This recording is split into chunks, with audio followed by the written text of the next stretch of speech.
Y como le dije, esto está en Josué capítulo 2, del 1 al 14 vamos a leer y dice así. El título de este capítulo dice: Josué envía espías a Jericó. Josué, hijo de Nun, envió desde Sittim 2 espías secretamente, diciéndoles: andad, reconoced la tierra y a Jericó. Y ellos fueron y entraron en casa de una ramera que se llamaba Rahab. Y posaron allí, y fue dado aviso al rey de Jericó, diciendo: he aquí que hombres de los hijos de Israel han venido aquí esta noche para espiar la tierra. Entonces el rey de Jericó envió a decir a Rahab: saca a los hombres que han venido a ti y han entrado a tu casa, porque han venido para espiar toda la tierra. Pero la mujer había tomado a los 2 hombres y los había escondido, y dijo: es verdad que unos hombres vinieron a mí, pero no supe de dónde eran. Y cuando se iba a cerrar la puerta, siendo ya oscuro, esos hombres se salieron, y no sé a dónde han ido. Seguidlos a prisa y los alcanzaréis. Mas ella los había hecho subir al terrado y los había escondido entre los manojos de lino que tenía puestos en el terrado. Y los hombres fueron tras ellos por el camino del Jordán hasta los vados.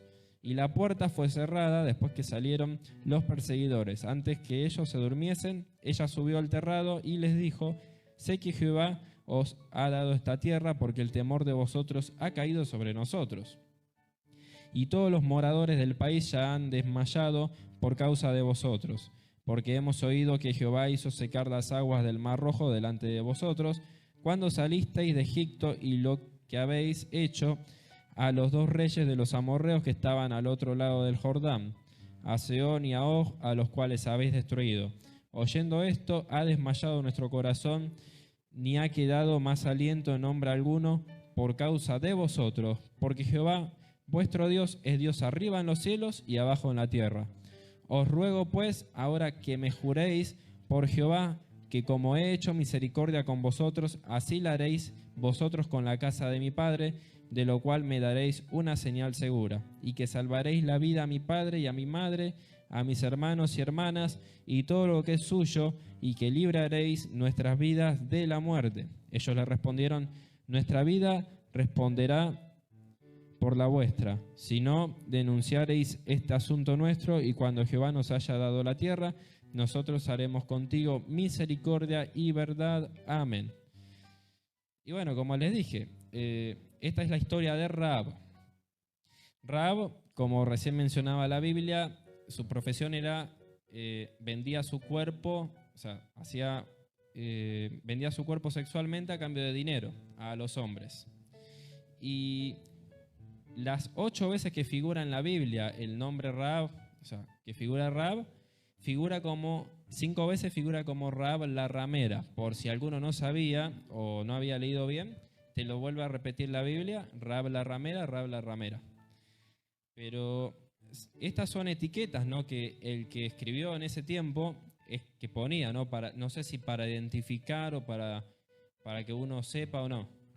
Y estas son etiquetas, como le dije, que el hombre pone, pero Dios no te pone esas etiquetas. Dios, cuando te llama, o Dios cuando te habla, se refiere a vos, nunca te va a decir, no sé, Alberto el mentiroso, o no sé, Juana la chismosa. Dios nunca se refiere así a nosotros. Si no, fijémonos que más adelante en la Biblia, cuando se refiere a David, Dios, cuando Salomón está por tomar el reinado, Dios le dice a Salomón: sé perfecto como tu padre David fue perfecto. Y vamos a decir, ¿cómo? ¿Dios no leyó la Biblia? Si David adulteró, mató, pero Dios le dice a Salomón: sé perfecto como tu padre David fue perfecto. ¿Y David se equivocó? Sí. ¿Dios sabía que se equivocó? Sí. Pero de la misma forma que se equivocó, se arrepintió. Y Dios, cuando te dice que te perdona, no te vuelve a recordar lo que vos hiciste, porque se supone que te arrepentiste. Entonces, si te arrepentiste de todo corazón, Dios te perdonó. Y como dicen algunos, borrón y cuenta nueva, es lo que hace Dios. Pero Rahab, ¿tuvo una vida pecaminosa? Sí. ¿Era un desastre, podríamos decir, a niveles de santidad? Sí. Sin embargo, hizo algo que muchos no hacen, que es servir a Dios o ayudar a Dios, ayudar a los hijos de Dios, mejor dicho. Ella, cuando llegan estos dos espías, los recibe y los esconde, porque sabía primeramente de dónde venían, sabía el Dios a que ellos servían. Fijémonos que cuando Rahab le dice que el temor de Jehová ha caído sobre ellos. Ellos se llenaron de temor y ella se llenó de temor y creyó en Dios. Sabía. El pueblo donde ella pertenecía estaban haciendo cualquier cosa, tenían una vida pecaminosa, tenían seguramente varios dioses, pero Rahab sabía que había un Dios que era de verdad. Sabía que ese Dios que dividió el Mar Rojo no solo era un Dios del Mar Rojo, no era un Dios arriba, sino que también era Dios en la tierra. Y ella ayudó a estos dos espías y hasta le mintió a los guardias para que no descubriesen a los espías. Y fíjate esto, mintió sí, pero esto agradó a Dios, porque le salvó la vida a dos de sus hijos. Y fijémonos también esto, tuvo misericordia. Ella cuando hizo esto, ella pidió misericordia, así como ella la hizo. Pidió, tengan misericordia de mí cuando vengan a conquistar la tierra. Y esta historia cómo continúa, cuando ellos van y poseen la tierra de Jericó, tienen misericordia de Rahab. Y la vida de Rahab no termina ahí. Ella no solo tiene misericordia, sino que pasa a ser parte del campamento. Se casa con Salmón, tiene de hijo a Boz y también forma parte de la genealogía de Jesús. Sí, del Mesías, del Dios al que nosotros servimos, que tenemos en nuestra vida, forma parte de la genealogía. Rahab, que fue ramera, sí, pero ella se volvió a Dios de todo corazón y Dios le dio un nuevo comienzo, una nueva historia. Y eso es lo mismo que nos va a pasar si nosotros dejamos nuestra vida pecaminosa, si nosotros dejamos la carne y nos volvemos a Dios de todo corazón. Y la salvación llegó a la vida de Rahab y a su casa, a pesar de todo, a pesar de los errores que ella había cometido, a pesar de tener una vida pecaminosa, a pesar de todo esto, Dios restauró su vida, tuvo misericordia de ella, de su casa, y fue transformada su vida. Pasó a ser parte del pueblo de Dios y parte de la genealogía de Jesús. Y esto va a pasar con nosotros, como les dije, si nosotros nos volvemos de todo corazón a Dios, si nosotros realmente nos rendimos a Él. ¿Ustedes lo creen? Y esto no termina acá. Hay una historia también que yo cuento mucho, que es la historia de Pedro, que también viene al caso. Pedro no venía de una vida pecaminosa. Pedro cuando se encontró con Jesús, dejó de ser pescador de peces para ser pescador de hombres. Y ahí se convirtió en discípulo, seguidor de Jesús, estuvo con él, fue uno de los 3 íntimos, y vimos cómo la transfiguración de Jesús, cómo él estuvo ahí, cómo estuvo cuando resucitó a la niña. Pero llegó un momento en la vida de Pedro donde le pasó lo que nos pasa también a nosotros. No es que a él le pasó porque él era malo o bueno, le pasó a él para juzgarlo, sino que le pasó lo mismo que nos pasa a nosotros, que es que se nos mueve más rápido la lengua que el cerebro. Entonces, cuando Jesús anuncia su muerte, Pedro le dice, Señor, yo nunca te voy a negar. Si es necesario, yo voy a ir contigo. Y Jesús sabía que lo iba a negar y le dice, Pedro, vos me vas a negar. Pedro, antes que el gallo cante, me negarás 3 veces. Y en ese momento, Pedro seguramente le habrá dicho, no, Señor, yo no te voy a negar. Pero bueno, más adelante, cuando lo vienen a buscar a Jesús, cuando lo llevan ante el concilio, Pedro iba de lejos. Era uno de los que fue de lejos, no como los otros. Él fue. Y ahí es donde le hacen las famosas 3 preguntas, que le dicen, ¿vos no eras el que estaba con Jesús? Y él le dice, no, yo no estaba con Jesús. Le vuelven a preguntar y él vuelve a decir que no. Y yo creo que él decía que no, por ahí él pensaba, me van a echar o me van a decir algo, o quizás no me van a dejar estar cerca de mi maestro. Y hay una tercera vez donde le vuelven a preguntar si él no era uno de los discípulos. Y él en ese momento, es lo que yo pienso, quizás dijo, si yo me hago loco, si yo, no sé, insulto y blasfemo, quizás van a dejar de preguntar y ya van a entender que yo no estaba con él y me van a dejar tranquilo. Eso quizás se le habrá cruzado a Pedro, y entonces en ese momento es donde la Biblia dice que él insulta y blasfema a Jesús. Y esto no es que él lo dice y ya está, sino que justamente cuando él termina de decir estas cosas, que la Biblia omite, estaba ahí Jesús, y él lo ve, y Jesús ve, y se da cuenta que Jesús lo escuchó. Entonces en ese momento él piensa, Jesús me está mirando con ojos de te lo dije. Jesús, no, lo acabo de decepcionar. Y es ahí donde él se va corriendo y después llora amargamente. Y esto es algo que nosotros tenemos que entender. Jesús sabía que lo iba a negar. Sabía, por eso le dice, mirá, el diablo ha pedido tu vida para zarandearte como a trigo, pero yo he orado para que tu fe no falte. ¿Qué es lo que quiere decir? Mirá, vas a ser sacudido, te vas a ensuciar, pero una vez que te limpies, te levantás y volvés a caminar, porque tenés que seguir trabajando. Eso básicamente era lo que Jesús le estaba diciendo. Y Pedro, ¿qué es lo que hace en ese momento? ¿No? Cuando él se va corriendo. Vuelve al primer lugar de donde Jesús lo sacó, que es muchas veces a donde nosotros volvemos. ¿No? Cuando Jesús, del lugar donde Él nos saca, cuando nosotros la fregamos, no todos, pero un gran porcentaje vuelve al lugar ese de donde Jesús nos sacó. Y Jesús ya resucitado, ya nos vamos más adelante a la historia. Jesús resucita y lo va a buscar, va a la orilla, ¿no? Dice la palabra. Y Pedro se había ido a pescar con unos de los discípulos. Le dijo, ¿me acompañan a pescar? Bueno, vamos a pescar. En ese momento la Biblia cuenta que estuvieron pescando horas y horas, pero no pescaron nada. Entonces, allá en la orilla había una persona. Ellos veían a una persona, pero no sabían quién era. En ese momento, el que está en la orilla le pregunta si habían pescado algo. Y Pedro, yo por lo que leo en la Biblia, él había negado a Jesús, había llorado amargamente, había vuelto del lugar donde Jesús lo sacó. Entonces me imagino a un Pedro frustrado, un Pedro que dijo, ya está, yo para servir a Dios no sirvo porque lo negué a Jesús, al Hijo de Dios, no sirvo. Entonces por eso volvió a la pesca. ¿Y qué vemos acá? Un pescador profesional. Estuvo horas pescando y no pescó nada. Y viene uno y le pregunta si había pescado algo. Y ya tenía un mal día. Entonces en ese momento seguro Pedro le habrá dicho, Jacobo, decile que no pescamos nada. Y Jesús le dice, tiren la red al otro lado. No. ¿Y vos cómo le vas a decir a un pescador profesional que tire la red al otro lado cuando él ya sabe dónde tirar la red? ¿Y cómo le vas a hacer caso a alguien que nunca pescó, ¿no? En su vida? Pero ellos le hacen caso. Dice, bueno, vamos a hacerle caso porque ellos todavía no habían identificado que era Jesús. Pero seguramente dijeron, vamos a hacerle caso porque si no va a seguir gritando y no tuvimos un buen día y no se va a ir. Entonces, bueno, ellos le hacen caso y cuando tratan de sacar la red, no pueden. Y ellos miran y estaba lleno de peces. Entonces Pedro en ese momento se da cuenta que eso no era normal. Se da cuenta que ese milagro ya se lo había hecho una persona la cual él había traicionado. Entonces en ese momento, cuando ve y se da cuenta que ese era Jesús, agarra sus vestidos, se tira al agua y va nadando hacia la orilla. Y cuando él llega, ¿cómo lo esperaba Jesús? No, ¿cómo lo esperaba? Lo esperaba para decirle, ¿cómo anda el traidor?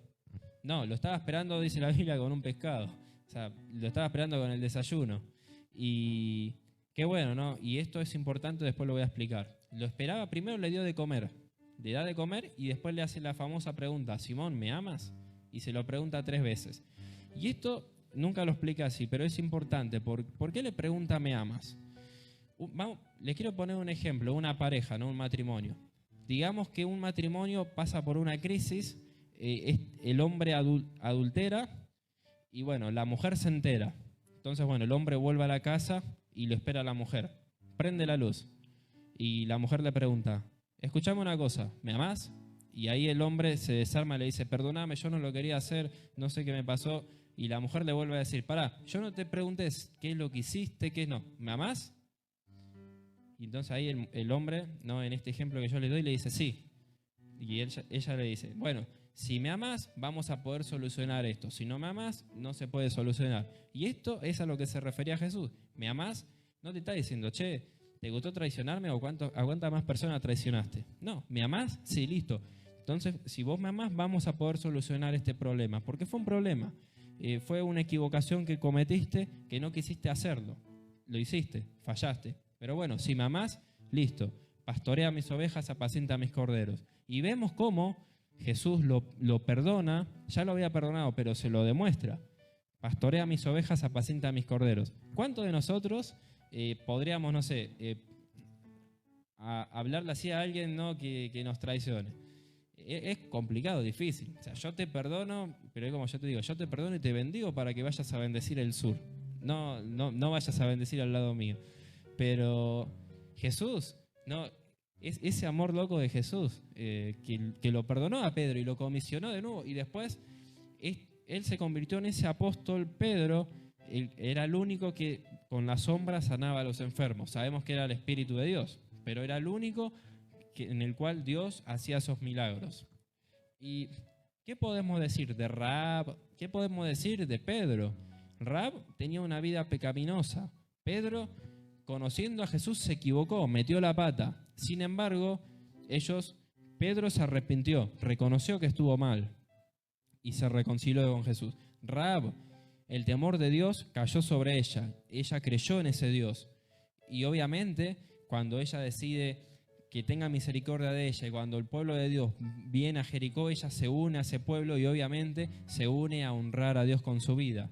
Entonces hubieron dos decisiones. Ambos decidieron seguir a Jesús. Ambos se reconciliaron con Jesús. Ambos creyeron en Jesús. Y eso es lo que teníamos que entender nosotros. Está bien, ¿no? Nos hemos equivocado, hemos metido la pata, pero ¿amamos a Jesús? Entonces, si amamos a Jesús, tenemos que dejarnos que Él nos obre en nosotros, que Él nos restaure, y tenemos que tomar una decisión, ¿no? Porque si Pedro le decía, no, Señor, no te amo, quizás la historia era otra, pero Pedro fue sincero, le dijo, Señor, tú sabes que te quiero. Pedro, si bien se había equivocado, él le dijo la verdad, Señor, tú sabes que te quiero. Y muchas veces nosotros pensamos eso, cuando nos equivocamos, no, Dios ya me va a borrar del libro de la vida. Creemos que Dios tiene el borratinta y está borrando. Escribe el nombre, lo borra, escribe, lo borra.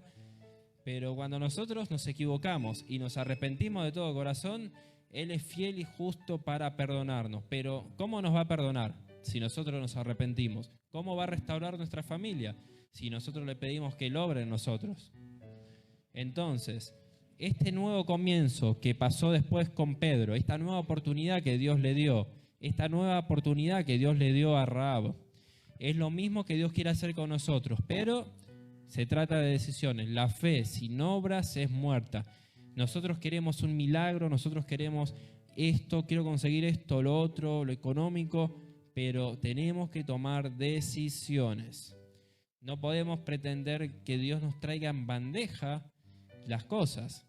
El pueblo justamente que iba a Jericó no se quedó sentado en un sillón y dijo, bueno, ya Dios nos va a entregar la tierra. No, fueron, vieron, hicieron como Dios les mandó. ¿Y cuántos saben que a Dios nos ha mandado a nosotros a hacer cosas en este lugar? Uno solo, hermano. 2, 3, 4. Pero Dios nos ha mandado, nos ha dado instrucciones en este lugar y nos da cada domingo instrucciones. Pero siempre está ese pensamiento de que, la fregué, hoy me porté mal, hoy me enojé, hoy en el trabajo hicieron que mi enojo se multiplique. Quizás ellos pensaban, Pedro, Rahab, nosotros, que no iban a ser aceptados por Dios. Quizás pensaban que lo que habían hecho ya está, ya los condenaría y impediría que no puedan servir a Dios. Pero ellos se arrepintieron. ¿Y qué hizo Jesús? Les salió al encuentro. ¿Qué hizo Jesús con Pedro? Lo fue a buscar a la orilla. El traicionado fue a buscar al traidor. Y es el mismo Jesús que hoy ha venido a este lugar, que siempre está. Es el mismo Jesús que nos viene hablando sobre tomar decisiones. Es el mismo Jesús que nos habla de que valoremos su cruz. Es el mismo Jesús que te viene a decir, si querés un nuevo comienzo, si querés una nueva oportunidad, tenés que volverte a mí de todo corazón. Si querés un nuevo comienzo, me tenés que responder la siguiente pregunta. ¿Me amas? Esa es la pregunta que creo que hoy nos tenemos que preguntar nosotros mismos. ¿Amamos al Señor o no lo amamos? ¿Amamos realmente lo que Él nos ha mandado a hacer o no lo hacemos? Hoy quizás viniste al lugar pensando que Dios ya te desechó, que Dios ya está, que ya colmaste la paciencia. Porque quizás pensás, bueno, yo tenía una debilidad, pero esto ya es deporte, ya yo no puedo servir a Dios, no puedo acercarme al altar o no puedo rendirme ante Él. Quizás eso está en tu pensamiento, quizás el enemigo te confundió o sos vos el que está confundido, pero si te arrepentís de todo corazón, si te acercás al trono de gracia y si realmente querés un cambio en tu vida, si querés un nuevo comienzo, Dios te lo va a dar, pero tenés que tomar una decisión. Yo sé que es difícil, yo sé que todos tenemos dificultades, problemas. Justo hace un ratito estaba compartiendo a mi hermano sobre que todos tenemos problemas cada día, que todos metemos la pata, pero Dios ya lo sabe. Y por eso, lo mismo que le dijo a Pedro, yo creo que nos lo dice a nosotros también. Me vas a negar. Quizás mañana me niegues, quizás en la semana me niegues con alguna actitud, con algún pensamiento, haciendo lo que no tenías que hacer. Pero entendé esto, yo he orado para que tu fe no falte. Te sacudís, te levantás y seguís caminando. Porque de esto se trata, hermanos. No se trata de que nosotros venimos al cristianismo para que Dios haga al hombre feliz. No se trata de que Jesús es el genio de la botella que nos va a conceder los deseos. Se trata de vivir una vida de muerte. Se trata de tomar la cruz, negarnos a nosotros mismos, de cada día morir a nuestra carne, morir a nuestro deseo, morir a nuestro yo y marchar. El Evangelio es eso, es muerte, es cruz. La cruz es muerte. Tenemos que morir a nuestra carne, a nuestro enojo, porque si no lo nuevo de Dios no va a llegar. Dios quiere hacer algo, Dios quiere hacer un de repente en este lugar, en este barrio, en nuestras vidas. Pero esto que nos viene hablando el Señor, nos viene exhortando, es para que nosotros seamos gente de decisiones, gente que tome decisiones. Yo una vez lo dije, mi deseo no es estar 40 años en el desierto. Si el Señor me tiene que cachetear, bueno. Si me tiene que decir esto, bueno, se hace esto y esto. Pero mi deseo, como el de todos ustedes, creo que lo tienen, es llegar a la tierra prometida. No sé, ver a todas las familias del barrio rendidas ante Jesús, adorándolo, volviéndose a Él de todo corazón. No sé, un milagro económico, un milagro de estudios, un milagro en la salud. Lo quiero ver, pero nos tenemos que primeramente volver nosotros, porque ¿cómo vamos a afectar a ese vecino si nosotros por dentro no está lo que tiene que estar? ¿Cómo vamos a vivir un despertar, un avivamiento? ¿Cómo vamos a vivir eso que Dios nos quiere dar si nosotros no entendemos que si nos arrepentimos, primeramente, si nos arrepentimos de todo corazón de nuestro pecado? Si no entendemos que nos tenemos que arrepentir, no va a haber un nuevo comienzo, no va a haber un avivamiento, no va a haber un derramamiento. Y es importante esto. Si yo quiero que Dios me hable, abro la Biblia. ¿No? Si yo quiero escuchar la palabra de Dios, abro la Biblia. Ahí es como se hacía en 1990, 1980, como los más grandes en este lugar han aprendido. Así es, así te habla Dios, abriendo la Biblia, adorando a Dios, orando.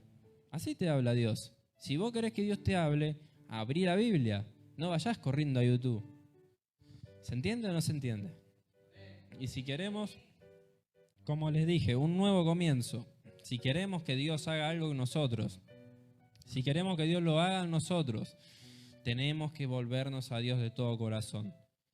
Y no pienses, no tengas ese prejuicio de que has sido malo, Fíjate Rab, la misma Biblia la menciona varias veces como Rab la ramera. Sin embargo, forma parte de la genealogía de Jesús. Sin embargo, Jesús tuvo misericordia de ella, la salvó a su casa, formó parte ella del pueblo de Dios. A Pedro lo fue a buscar a la orilla, habiendo traicionado a Jesús.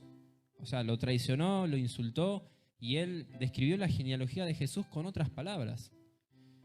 Pedro. Sin embargo, Jesús lo perdonó, Jesús lo llamó y lo comisionó nuevamente. Y eso es lo que quiere hacer Jesús con vos. Ahora, la pregunta es, ¿vos querés que Jesús lo haga con vos?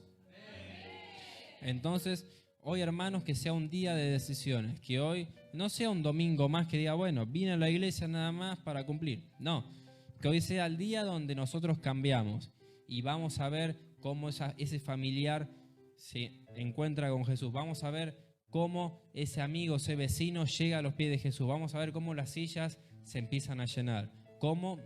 Buscando primeramente el reino de Dios, poniendo un sacrificio en el altar, poniendo nuestra vida consagrada a Dios. Que nosotros volvamos a la santidad, que nosotros volvamos a la consagración, al ayuno, a la oración, a la intercesión. A eso a lo que tenemos que volver. Si queremos un avivamiento, tiene que haber muerte. Y no estoy diciendo que ahora te tires de un puente, te estoy diciendo muerte a la carne. Queremos que nuestra familia se salve, muerte a la carne. Llenarnos de la presencia de Dios. Así como Obed-Edom, que tuvo el arca en su casa 3 meses, nosotros la tenemos que tener toda la vida en nuestra casa. Y vamos a ver cómo todo lo demás se va acomodando, cómo se va añadiendo lo que estamos necesitando. Pero no lo busques a Dios por los peces, búscalo a Dios porque Él te ama, búscalo a Dios porque Él es tu Dios, Él es tu Padre. No lo busques solamente por los peces, no lo busques nada más por el milagro, porque hay más. Hay más, Jesús es más que un milagro, Jesús es más que un tembleque que te agarre la chiripiorca cuando estemos adorando. Hay más, pero busquemos a Dios primeramente, tomemos decisiones, muramos a la carne y volvámonos a Él de todo corazón. Y Él, así como lo hizo con Raba, así como lo hizo con Pedro, así como después nunca, cuando le habló a Salomón, nunca mencionó lo que le había pasado, lo que había hecho David. Así va a ser con nosotros. ¿Nos equivocamos? Sí, nos vamos a equivocar. ¿Vamos a negar a Jesús en la semana? Muy probablemente, con alguna actitud. Pero hagan esto. Se sacuden, si se ensucian, se sacuden, se levantan y van a los pies de Jesús. Jesús, cuando lo estaba esperando a Pedro, lo hizo comer primero el pescado. ¿Qué quiere decir esto? Jesús quiere que cuando vos te equivoques, te sientes a la mesa igual a comer. Yo creo que cuando nosotros éramos chicos y nos portábamos mal, nos decían, se quedan sin comer. Comen pero no tienen postre. Y después hablamos de lo que hicieron. Y esto es lo mismo, funciona de la misma forma con Dios. No te va a negar el pan. Te dice, vení, sentate a la mesa, comés. Y después hablamos de ese problema, ese hábito oculto que te abofetea en la intimidad. Pero primero te sentás, comés el pan y después solucionás el problema con Jesús. Pero eso es lo que el Padre quiere, que te sientes a comer primero. Entonces, come el pan que te es dado, come el pan que Dios te da cada día, cada domingo, te sentás a la mesa con Él y después de comer el pan que Dios te da, te pones a cuentas con Él. Dios no te va a negar el pan. Fíjate que cuando Jesús da la oración, dice, el pan nuestro de cada día, dánoslo hoy. Y perdona nuestra falta. Después viene el perdón. Primero come el pan. Primero come lo que Dios te habla. Después te pones a hablar con Él para solucionar los problemas, pero primero come el pan. Espero, hermanos, que esta palabra les haya sido de bendición. Mi deseo verdaderamente es que esto que Dios quiere hacer se haga manifiesto, esto que Dios quiere derramar suceda. No es que quiero venir acá de charlatán ni hacer chistes, sino que quiero que realmente, es más, realmente amo este lugar, realmente los amo también a ustedes, amo a Dios, pero tenemos que entender esto.